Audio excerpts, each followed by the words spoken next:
Hi everyone, Tracy Lewis with We Are Winter Garden, Pastor Scott and Shelley from Matthew's Hope Ministry. We are here on episode 4 of Straight Talk, No BS with Matthew's Hope.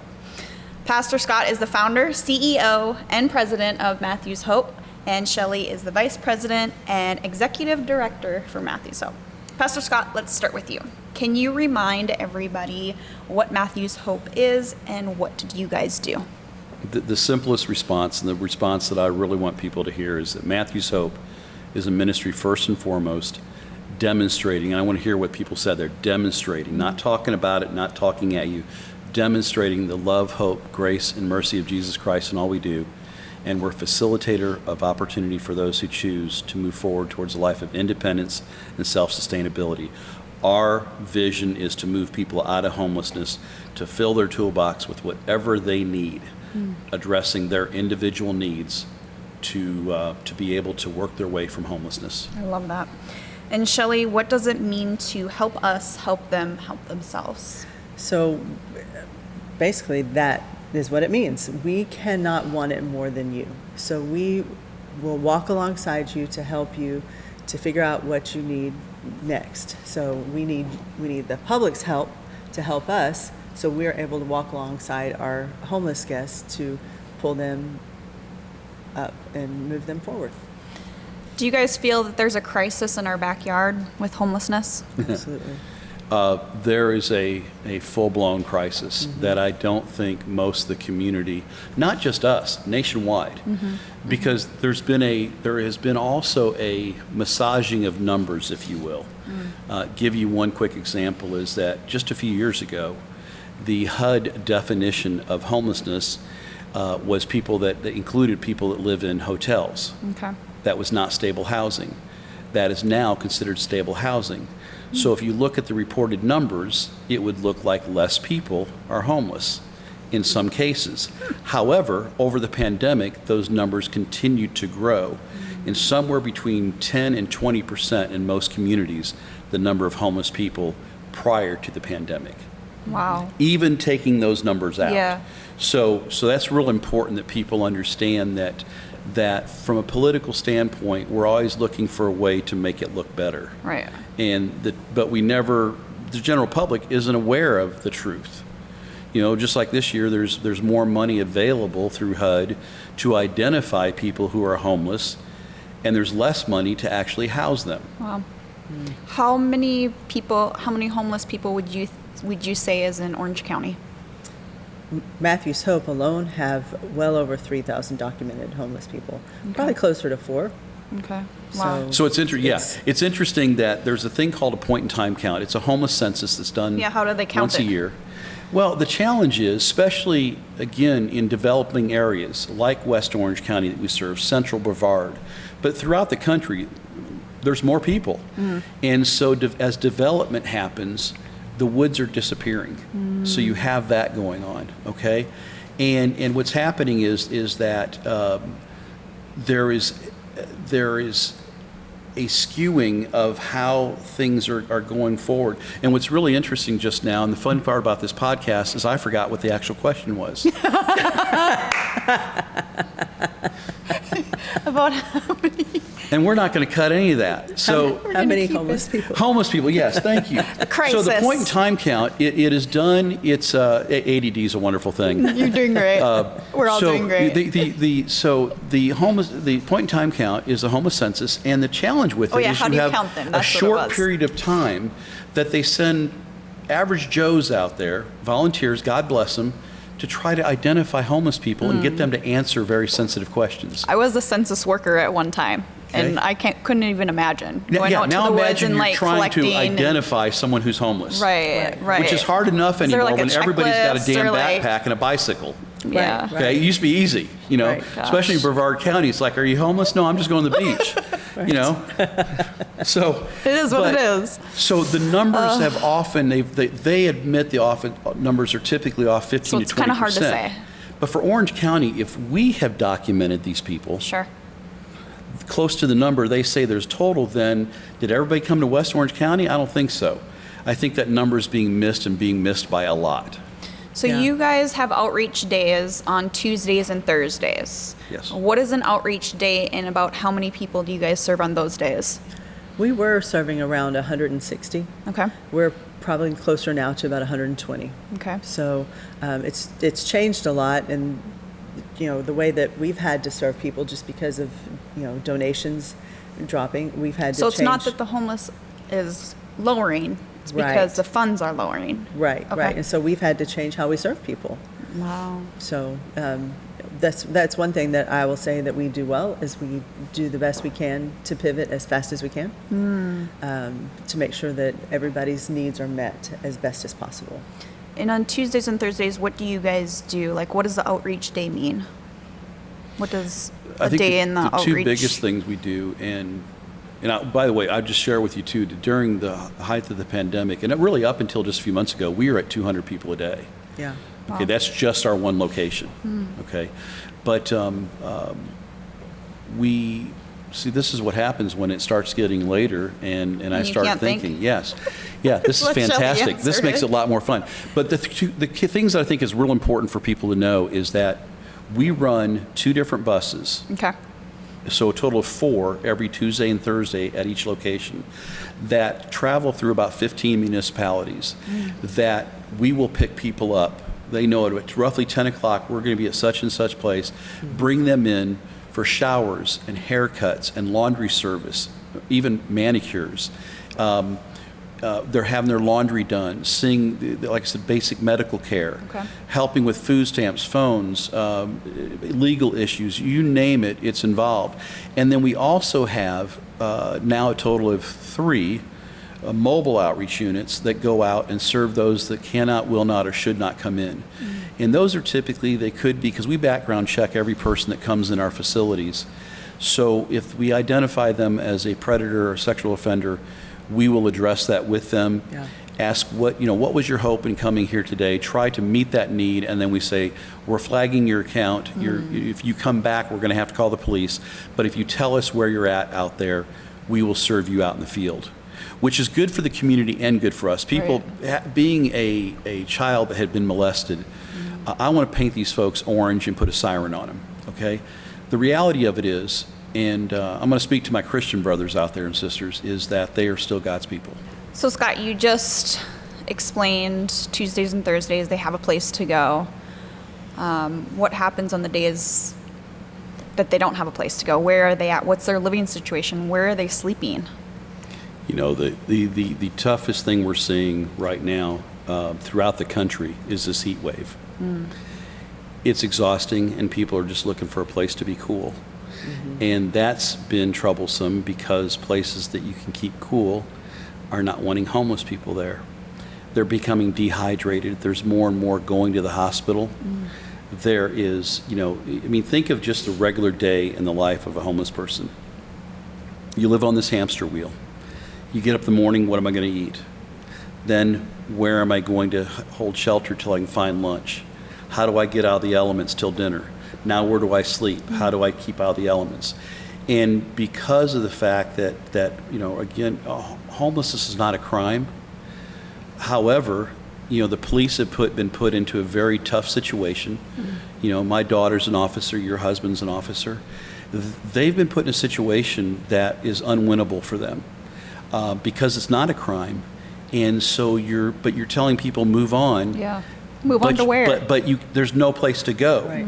And so then often what happens is, because these people are often harassed, I mean, some of the things I see and hear being said to homeless people are nothing short of disgusting. And it's kind of like, some of these people are supposed to be people, they're sitting in the church with you on Sunday, and so it really bothers me that they think this way. But these people become beaten down. And then what happens is, now maybe they react. Now they get arrested. As anybody would react. Okay? And so they get arrested, and so they spend 3 days in the local jail, and they go in front of a judge, they get a $500 fine, and they're released. Next thing that happens, and when that happens again, now they got a $500 fine that hasn't been paid, so now there's a warrant out for their arrest, and we just keep doing this cycle over and over again. It's kind of like the same, or they're Baker acted, and they're sent down to the local Here we used to call it Lakeside. There's different names, Circles of Care in Brevard. Now I think we call it Aspire here. There's different places, but what they do is they go in, they're evaluated. They find, okay, you're a schizophrenic, and 3 days later you're released with no medications and you've got a diagnosis, but no follow-up What's care. next? Right. And we do that over and over again. So it's homeless people walk more than anybody you'll see, and part of it is just to be on the move because nobody's bothered them while they're on the move.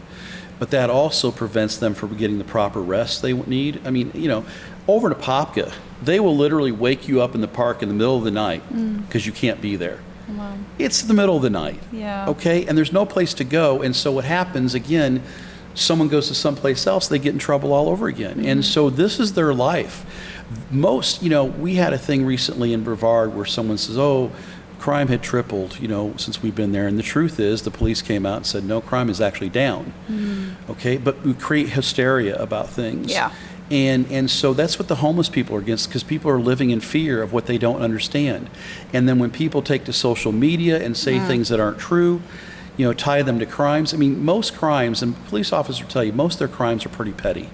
Yeah. And sometimes what really got them in trouble is that the fact, not so much that they got caught shoplifting a bag of chips, but because they mouthed off and, because again, put yourself in their situation. I'm not saying it's okay. Sure. I'm saying that put yourself in those shoes, and all of a sudden it's like, yeah, you wake me up in the middle of the night, I'm probably going to ask what the hell's wrong with you. What's wrong? What did I do? Right. Right. You just need to go. Where am I supposed to go? Doesn't matter. You can't be here. I mean, that's the answers they get. And so that becomes their life of constantly moving in and out of the elements. Often some people ride the bus a lot because they can get in air conditioning and they can get away from people. Most homeless people are trying not to be seen because they really don't want the trouble. And that is a very hard thing to do. So weather is a challenge, I'm hearing, and that just kind of snowballs effects into something else. Well, and imagine all your belongings being destroyed right now every few days because we're having these amazing storms. Yeah. Right. Okay? And that sleeping bag you got now weighs 400 pounds. Okay? And you need another one. Well, we can only give so many sleeping bags out. These storms that have come through have been huge, and they're happening all over the country. The tents are being destroyed. Their clothes are being destroyed. Their papers, their birth certificates and those things. Again, we take it for granted because we keep those things typically in a lockbox at home. At home, Yeah. right. Okay? They're in their backpacks, and all of a sudden it's all been destroyed. Right. And we start all over again. So is there any government programs out there that are helping, or are they falling short? Like, what else can be done that's not being done, or how do you guys feel about other government programs, I guess my question is? I mean, I don't know that bashing other programs is the way we really need to go. I think that we just need to look at how we are doing it our way, and we've looked at the best way to do it, and we always look to fine tune how we can help our guests the best. Right. So all government programs or other nonprofits are doing what they know to do. They're doing the best that they know to do. Okay. We just try to take it a step further and do it with excellence as much as possible. And I see us changing and shifting all the time. The whole time I've been here, we've changed and shifted. We always try to do it better, and we always try to make sure that what we're doing in one location, we're doing at the other location as well. Scott, what are your feelings on that? Shelley's always nicer than I am. Do you want to bash anybody? I don't want to bash anybody. I think that many places are just ill-prepared and ill-financed to do it. I will also say this is not our government's problem. This is a society's problem. That government, we need to bring the private and the private and public sectors together to really, if we really want to make an impact. And we've got to change the reason why we do things for homeless people. Warehousing homeless people is not the answer. And that's what a lot of people are doing. Yeah. I've mentioned in an earlier episode that, we spend a lot of money housing people that have been on the streets for years, as opposed to catching the ones that aren't yet chronic, that have a much more salvageable life. Not that everybody's not worth it, but some are easier than others. If I get someone who's only been homeless for 6 months, I can usually get them out of homelessness in a very short time. Once you get past that, the longer they're out there, the harder it is to get, because you've got just layers and layers of stuff you got to work through. And so, it's kind of like the Veteran Administration has some amazing benefits that most our veterans have no idea exist. And so part of what our job is to advocate on their behalf and walk them through these processes. Not so much that we're an expert, because most of the stuff we didn't know how to do the first time either. But we're mostly self-taught, and a number of us have gone through various traumas in our own lives and have been homeless or through addiction or had children with disabilities and things like that. And so you learn how to have more of a patience to be able to walk them through that. Where the average person, you say, here's the phone, and they're hanging on the phone for 3 hours to talk about food stamps that they should have been getting. But the other problem with food stamps, just to go a little side rabbit hole, is that food stamps were designed to get people from point A to point B. It's a bridge. They have become an everyday thing now. Yeah. We got to quit doing things like that. You can't, it's like the everyday lunches now for everyone. No, the people that need it, we need to make sure we take care of them and then work from there. And I think that we spend our money more efficiently. I think it's more of how efficient it is. I mean, we're actually in talks with a couple different counties right now, both in Brevard and Orange County, about some partnerships. And they've been long negotiations, because there's things that we just won't give up, like the drug testing, the backgrounds, and all the other stuff we do. Right. And so, I think that if we can help, now there's others that are going to die on the street, if we can help them die with dignity and maybe get some of the care they need, then that's our goal. That's our goal there. Do you think people think that there's a crisis, or you think they're just kind of looking over it and like pushing it to the side? I think that some people are aware that there's a crisis. I think most people in general think that most of these people brought this onto themselves and don't understand why they can't pull themselves up out of it.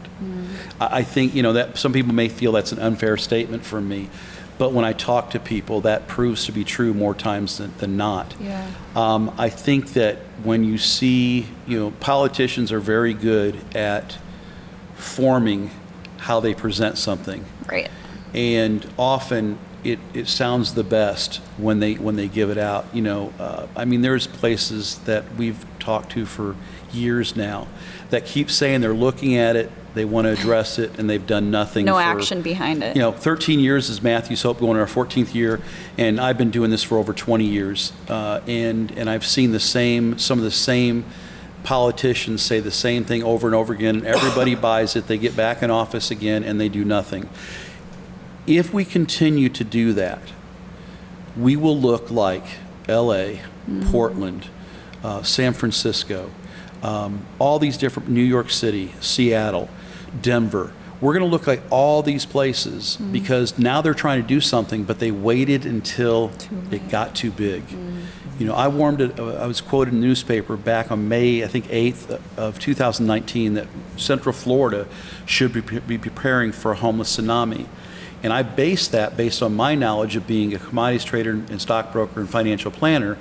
What I saw was happening in the economy. We had a stock market that was never making any kind of corrections. It was just going straight up. We saw all these different things happening. And I was quoted in the paper, having no idea that the pandemic was around the corner. Wow.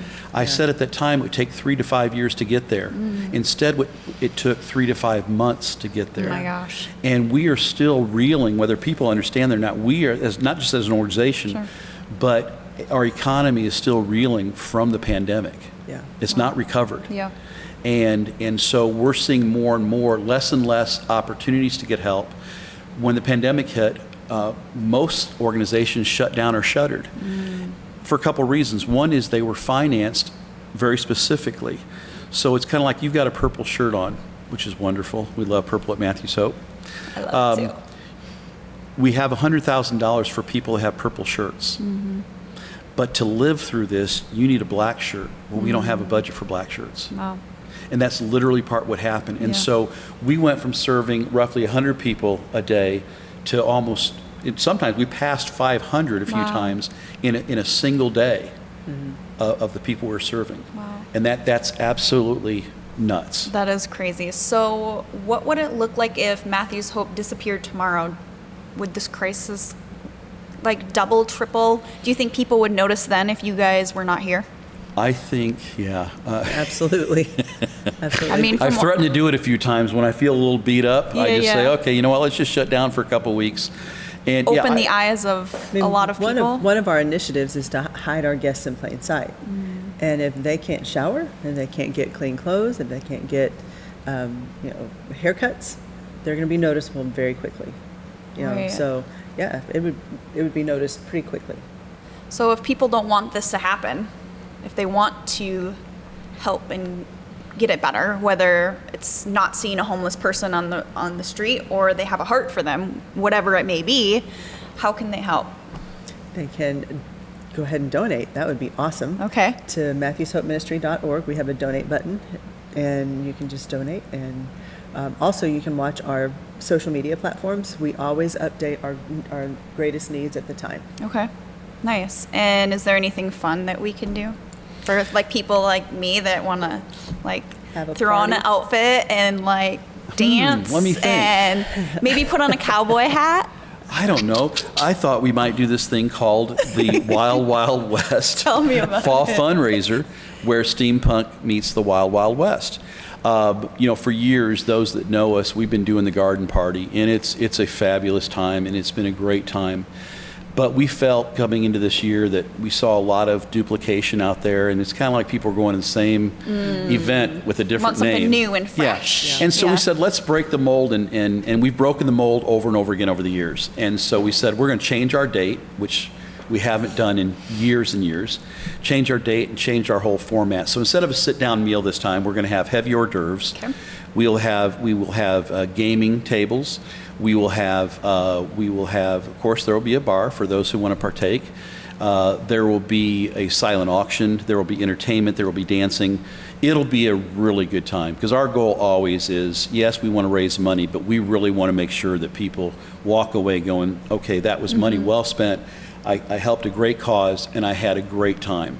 And this year, where typically in the past it's been you buy a table, this year we're going to sell individual tickets. Great. There's going to be some tables available. There's sponsorship opportunities out there as Okay. well.